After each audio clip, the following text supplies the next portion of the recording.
Hello and welcome to our channel. Today let's talk about Jim Carrey's life.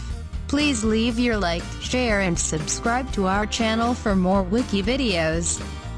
James Eugene Jim Carrey, born Ontario, Canada, January 17, 1962, is a Canadian-American actor, comedian, impressionist, screenwriter, and producer.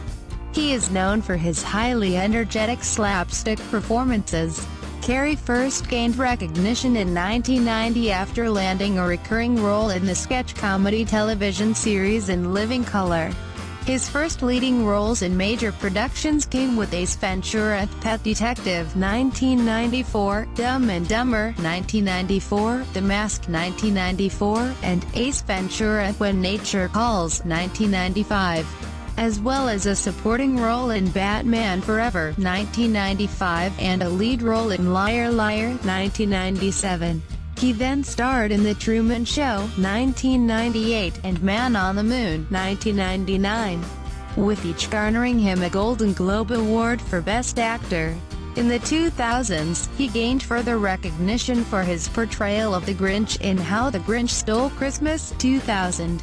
As well as Bruce Almighty 2003, Eternal Sunshine of the Spotless Mind 2004, for which he was nominated for the BAFTA Award for Best Actor in a Leading Role. Lemony Snicket's A Series of Unfortunate Events 2004, Fun with Dick and Jane 2005, Yes Man 2008, Horton Hears a Who 2008, and A Christmas Carol 2009. In the 2010s, he has starred in Mr. Popper's Penguins 2011 and The Incredible Burt Wonderstone 2013. In 2013, he appeared in Kick-Ass 2 as Colonel Stars and Stripes. Controversially, he retracted support for the film 2 months prior to its release. He issued a statement via his Twitter account that, in light of the shootings at Sandy Hook Elementary, now in all good conscience I cannot support that level of violence. Carrey reprised his role as Lloyd Christmas in Dumb and Dumber 2, 2014.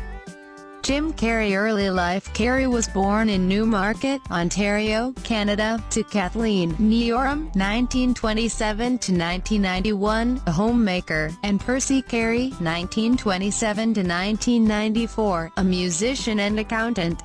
He has 3 older siblings, John, Patricia, and Rita. He was raised a Roman Catholic. His mother was of French, Irish, and Scottish descent and his father was of French-Canadian ancestry. The family's original surname was ʻkæri. According to his own testimony, at age 10, Carrey wrote a letter to Carol Burnett of The Carol Burnett Show pointing out that he was already a master of impressions and should be considered for a role on the show. He was, as a child, overjoyed at receiving the semblance of a formally written reply. Carrey lived in Burlington, Ontario, for 8 years, and attended Aldershot High School. In a Hamilton Spectator interview, February 2007, Carrey said, "If my career in show business hadn't panned out, I would probably be working today in Hamilton, Ontario at the DeFasco Steel Mill." When looking across the Burlington Bay toward Hamilton, he could see the mills and thought those were where the great jobs were. Career. Early work.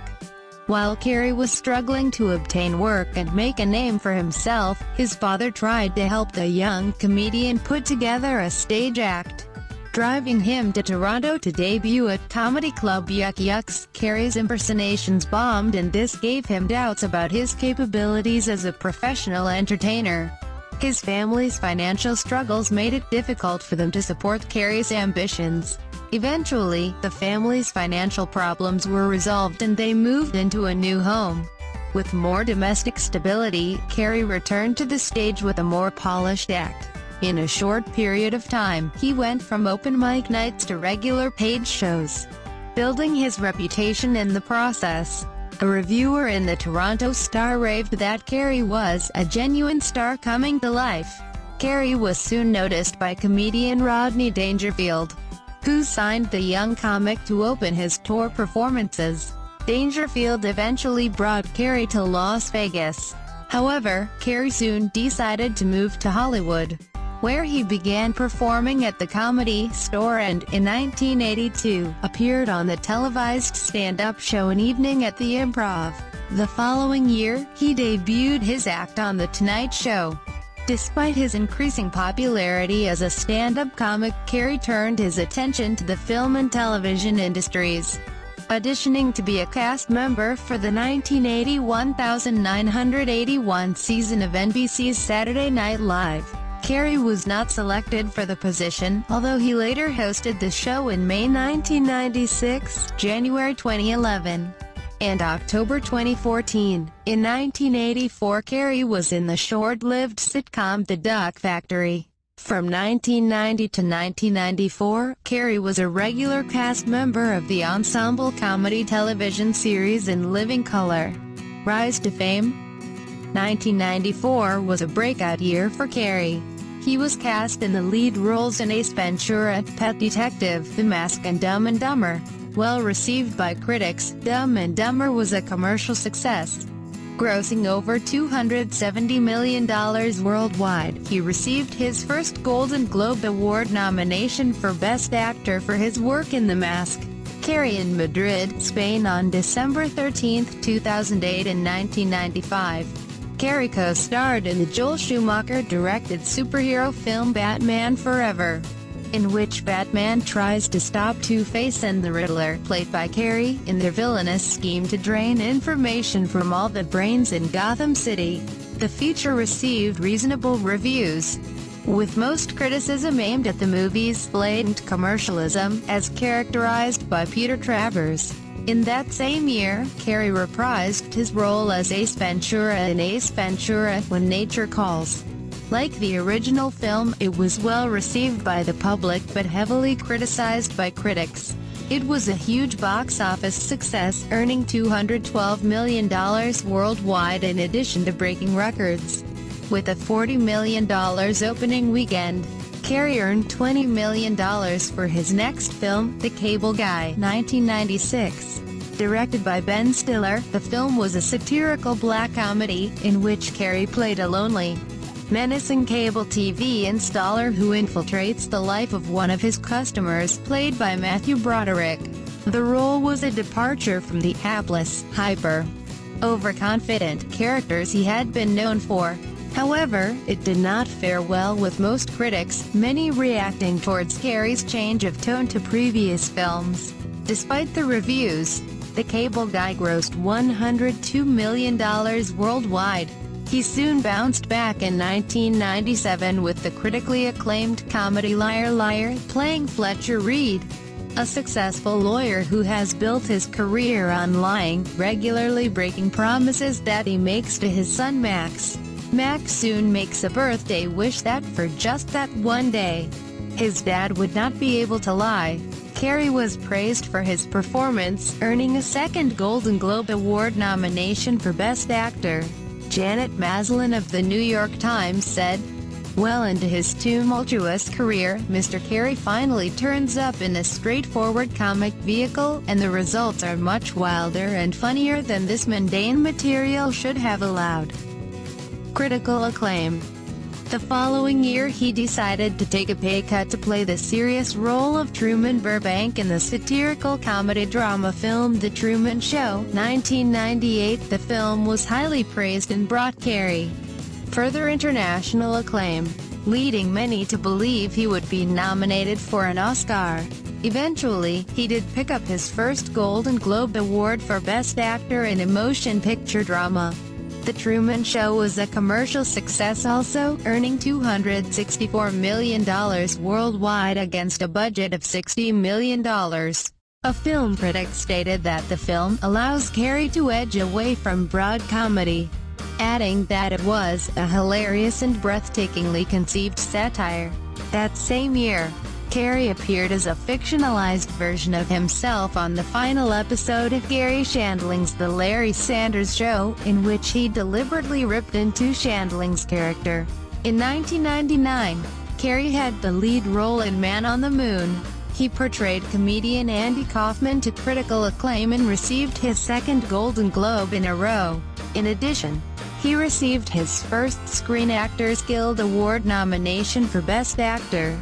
In 2000, Carrey redeemed with the Farrelly brothers, who had previously directed him in Dumb and Dumber. For the black comedy film Me, Myself and I Read In, a film that received mixed reviews but enjoyed box office success, Carrey played the role of State Trooper Charlie Bailey Gates, who has multiple personalities and romances a woman portrayed by Renee Zellweger. That same year, Carrey starred in the second highest-grossing Christmas film of all time, How the Grinch Stole Christmas, playing the title character, for which he received both praise and criticism from critics alongside a Golden Globe nomination. For his next feature film, Carrey starred opposite Jennifer Aniston and Morgan Freeman in Tom Shadyak's international hit comedy Bruce Almighty 2003. Carrey played a TV newsman who unexpectedly receives God's omnipotent abilities when the deity decides to take a vacation. The film received mixed reviews upon release, but despite this still became a financial success, earning over $484 million worldwide, and going on to become the 17th highest-grossing live-action comedy of all time. The film has since gained a cult following. In 2004, Carrey starred in Eternal Sunshine of the Spotless Mind. The film received overwhelming acclaim upon release. Critics highly praised Carrey's portrayal of Joel Barish, in addition to the performance of his co-star Kate Winslet, who received an Oscar nomination.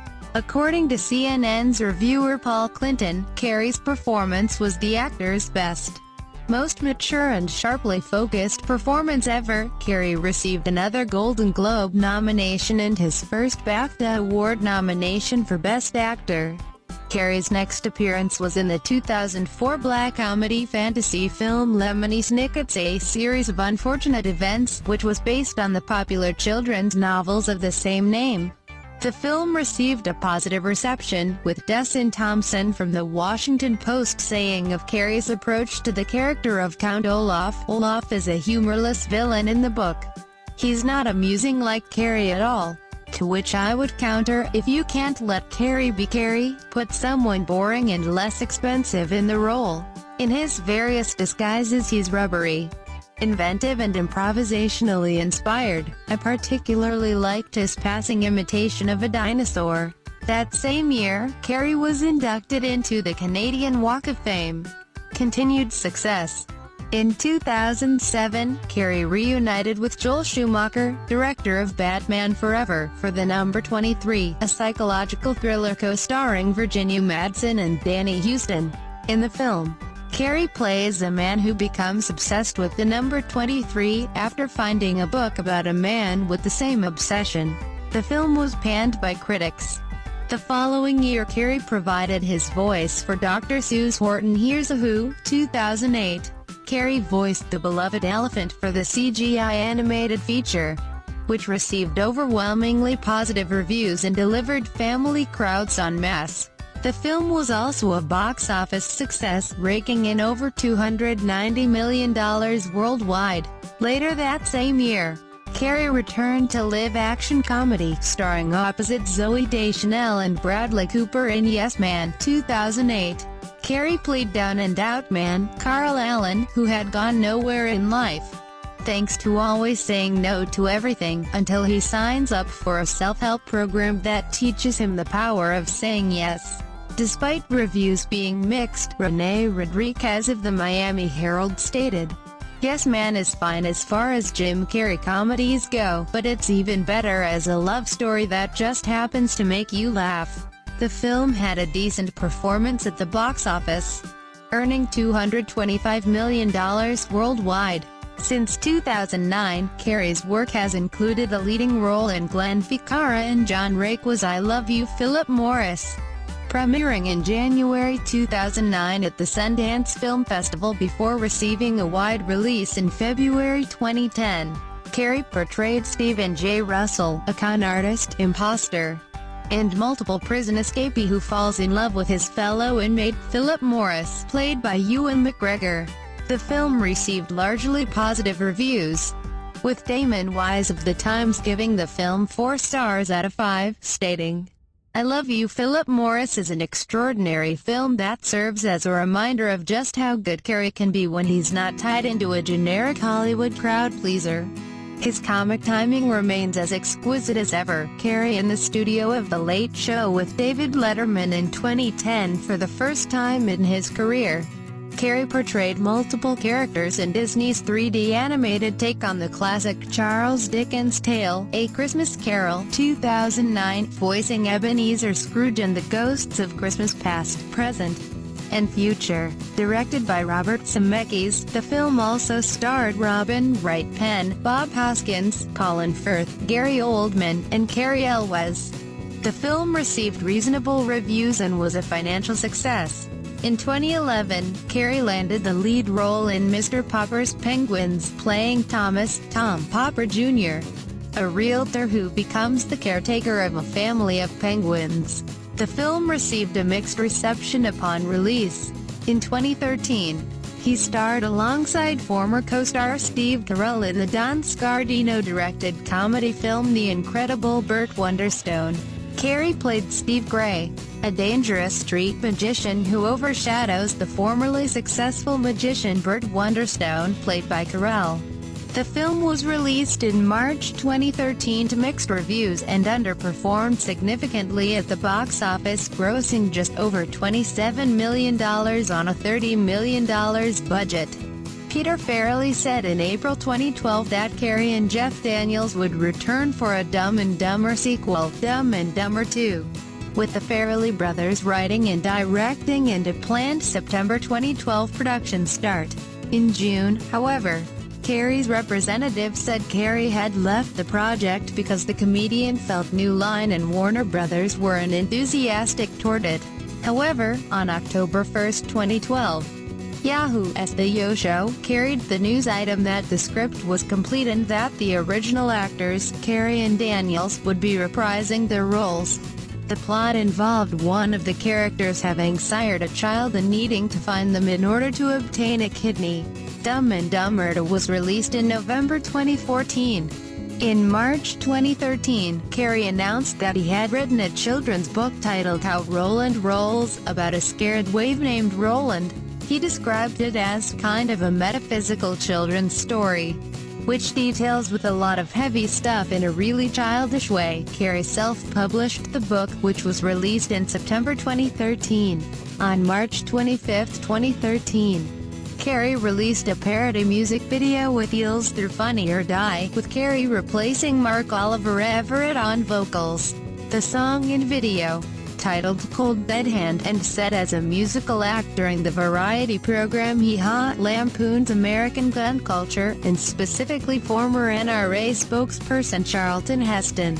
Carrey delivered the commencement address at Maharishi University of Management in Fairfield, Iowa, in May 2014 and received an honorary doctorate for his achievements as a comedian, artist, author, and philanthropist. Carrey was a producer on Rubble Kings, a 2015 documentary film that depicts events preceding and following the Howe Avenue Peace Meeting.